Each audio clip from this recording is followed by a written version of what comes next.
I got so much motherfucking design on right now.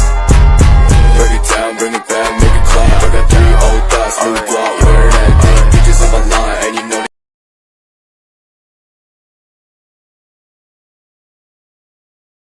Shalom, perkenalkan nama saya Virginia Fiorella Singh dengan NIM 71-2023-200 dari kelompok 8. Pada kesempatan kali ini, saya akan memaparkan materi makalah kami yang membahas secara garis besar tentang pekebaran Injil dan gereja di Indonesia sejak 1870-an dengan fokus di wilayah yang berada di Pulau Sumatera. Diawali latar belakang singkat, makalah ini membahas metode, tantangan, serta tokoh-tokoh utama yang berperan dalam mendirikan komunitas dan institusi Kristen di masing-masing wilayah tersebut.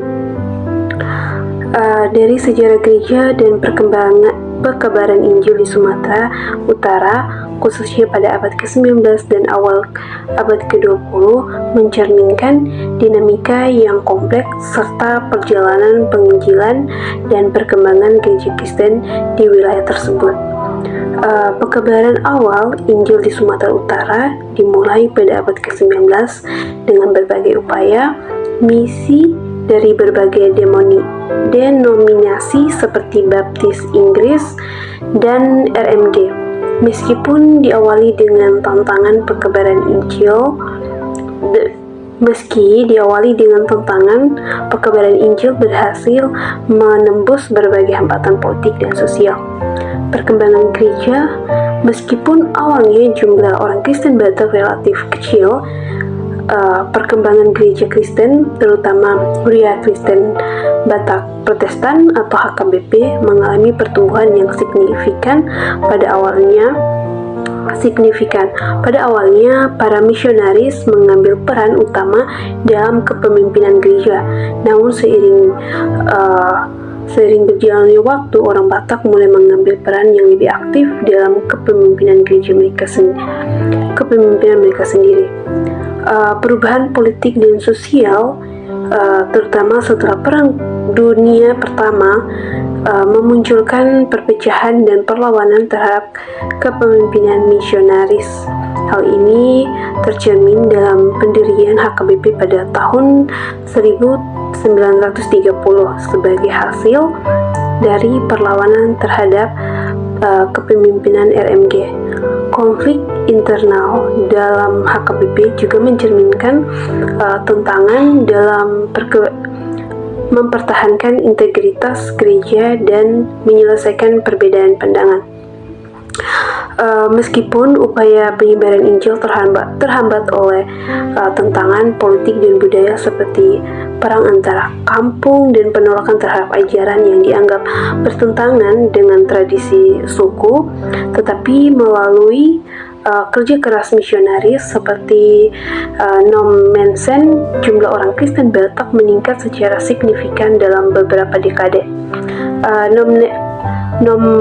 Nom Mensen memainkan peran kunci dalam penyebaran gereja di Sumatera Utara, mengadopsi strategi penginjilan yang melibatkan masyarakat secara kolektif dan menyelesaikan pendekatan agama dengan kebiasaan lokal. Seiring berjalannya waktu, terjadi perubahan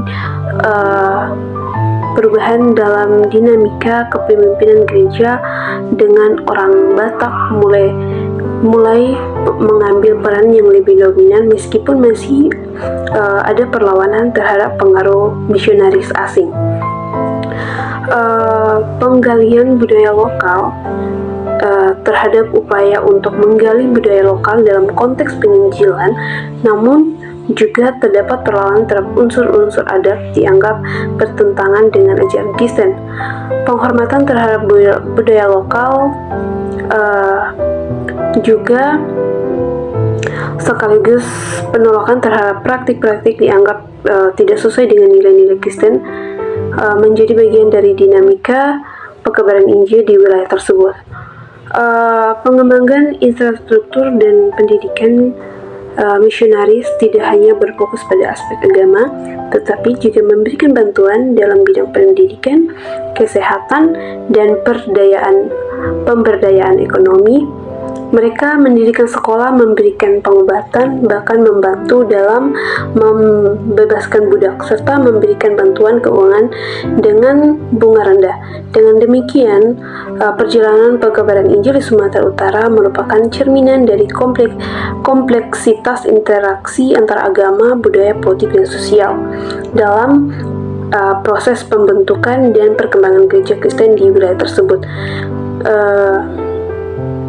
Meskipun mengalami konflik internal dan perubahan dinamika kepemimpinan, gereja-gereja di wilayah Sumatera Utara terus berjuang untuk mempertahankan integritas dan menyelesaikan perbedaan pandangan di antara anggotanya, mencerminkan tantangan dalam membangun dan mempertahankan komunitas iman yang solid.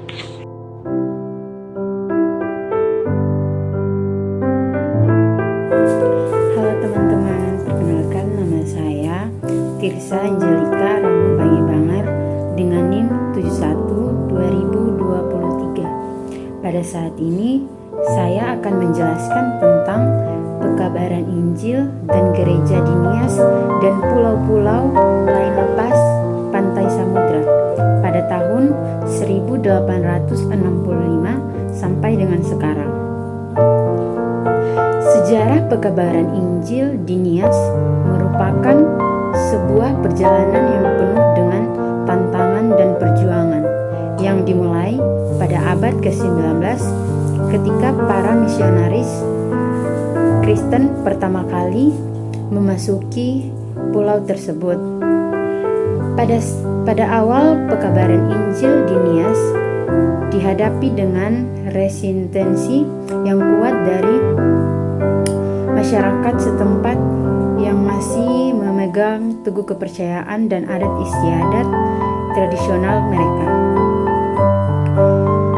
Para sendeling dengan tekun dan penuh kesabaran berusaha untuk memahami budaya dan bahasa lokal, serta membangun hubungan yang baik dengan masyarakat Nias. Melalui pendirian gereja-gereja, sekolah-sekolah, dan pelayanan kesehatan kepada penduduk setempat, pekabaran Injil di Nias mulai mempengaruhi sebagian besar masyarakat, yang akhirnya menyebabkan peningkatan jumlah orang Kristen di pulau tersebut. Secara signifikan, para sendeling juga berperan penting dalam memperbaiki kondisi sosial dan kesehatan masyarakat Nias, membawa perubahan yang positif bagi kehidupan mereka. Proses pekabaran Injil di Nias tidak berjalan mulus.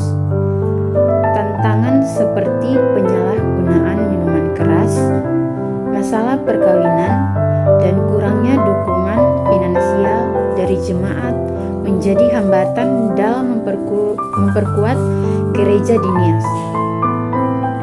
Meskipun demikian, dengan kerja keras para sendeling dan dukungan dari masyarakat Kristen, pekabaran Injil di Nias berhasil. Tantangan seperti penyalahgunaan minuman keras, masalah perkawinan, dan kurangnya dukungan finansial dari jemaat menjadi hambatan dalam memperkuat gereja di Nias.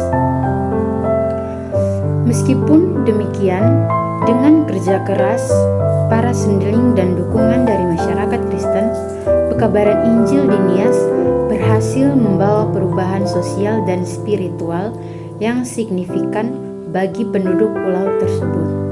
Sejarah pekabaran Injil di Nias adalah cerminan dari ketekunan, kerja keras, dan komitmen para sendeling dalam membawa ajaran Kristen kepada masyarakat setempat serta memperbaiki kondisi sosial dan kesehatan di pulau tersebut, menciptakan dampak yang berkelanjutan dan kehidupan masyarakat Nias. Injil masuk ke Nias pada abad ke-19 melalui upaya misionaris Kristen dari Belanda. Misionaris tersebut memperkenalkan agama Kristen kepada masyarakat Nias dan menerjemahkan kitab suci Kristen ke dalam bahasa lokal, yang kemudian dikenal sebagai Injil Nias. Injil merupakan salah satu dari banyak upaya penyebaran agama Kristen di berbagai wilayah di Indonesia pada masa itu. Terima kasih.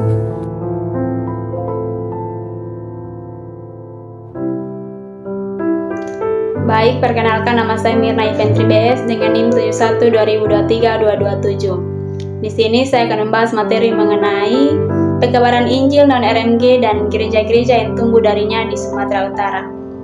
Nah teman-teman, pekabaran Injil di Sumatera merupakan bagian penting dari sejarah penyebaran agama Kristen di Indonesia. Selain melalui Rotterdam Mission Geselschap atau RMG, pekabaran Injil di Sumatera juga dilakukan oleh Nederland Sending Genootschap atau NZG dan Gereja Metodis dari Amerika. Nah, kegiatan pekabaran Injil yang dilakukan oleh mereka ini, mereka terutama berfokus pada bagian timur Sumatera Utara yang pada abad ke-19 dan awal abad ke-20 mengalami perubahan sosial demografi yang signifikan akibat masuknya perusahaan-perusahaan perkebunan tembakau dan minyak. Namun pada tahun 1860-an, daerah Sumatera mulai menjadi pusat perhatian bagi perusahaan-perusahaan perkebunan tembakau yang kemudian diikuti oleh masuknya perusahaan-perusahaan minyak pada tahun 1890-an. Nah, perubahan ini tidak hanya membawa perubahan ekonomi, tetapi juga perubahan dalam demografi daerah tersebut. Selain penduduk asli pesisir mayoritas Melayu, mulai banyak orang Jawa dan Tionghoa yang datang dan menetap di daerah tersebut. Nah, teman-teman, gereja Metodis yang lahir dari gerakan kebangunan di Inggris pada abad ke-18 yang kemudian dipelopori oleh John Wesley dan lainnya, mereka juga mengambil bagian dalam penyebaran agama Kristen di Sumatera. Nah, ajaran yang mereka bawa ini dikenal dengan kehidupan yang suci atau kesucian hidup.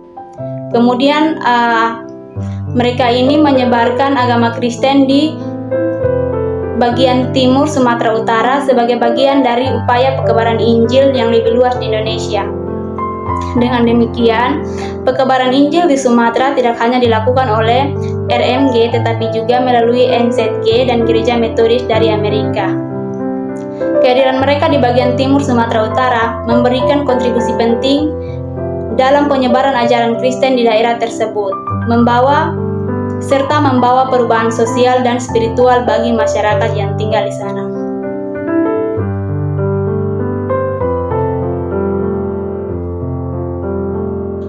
Dari penjelasan materi kami tadi, kami mengambil kesimpulan bahwa penyebaran agama Kristen dan perkembangan gereja di berbagai wilayah di Indonesia tidak lepas dari campur tangan kolonialisme Belanda di Nusantara sejak abad ke-17.